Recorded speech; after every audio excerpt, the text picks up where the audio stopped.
Alléluia. 6 avril 1921, 6 avril 2021, 100 ans jour pour jour. Banda Papa Simon Kimbangu va faire sa message. Il y a Koloba pour défendre Bisso pour son moindo.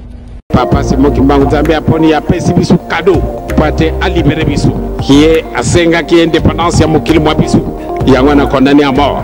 Kasi lelo asi ya kofi to juillet indépendance mon côté à zéro occupé.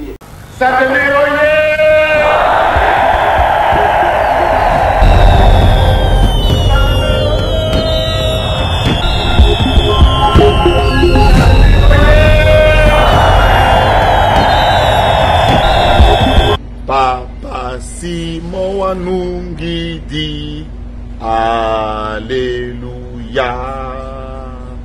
Papa Simon Wanungi dit Alléluia. 6 avril 1921, 6 avril 2021, 100 ans jour pour jour. Banda Papa Simon Kimbangu va faire sa message. Il y a Koloba pour défendre Bisso pour son moindo. Et Tomoni, pour Nzambe, pour Nabiso Batu 100 ans, ils allaient jour pour jour. Mais pour Nzambe, 100 ans, ils allaient bousculer de 2 ans ou de 3 ans pour pas Nzambe un jour, ils allaient 1000 ans, 1000 ans, un jour.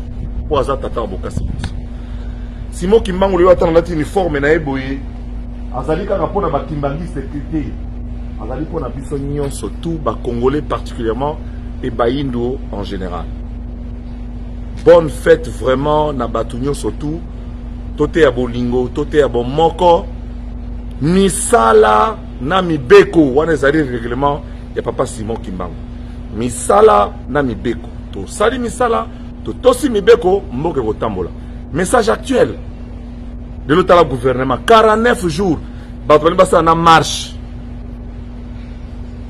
to sala misala lerni misala na mibeko yango nde ba condition pour oezala ke lobby baindo ba kokoma na place mindele ba kosonga place baindo na mosala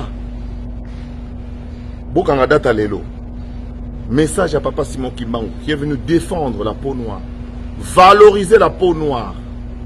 Alobaki misala pe mibeko, deux choses oyo po Congo na biso bandela.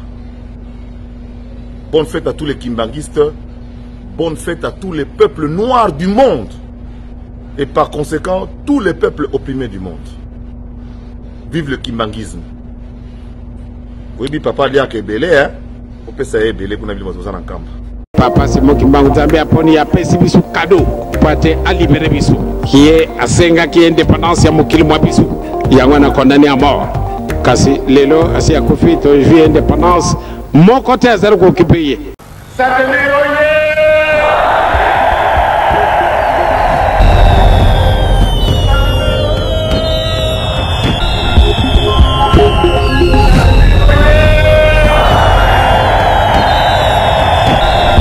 Marie-Paul Mousselou, Lyon, France. Abonnez-vous massivement à Kimbangu 21 si vous voulez pas rater les chansons.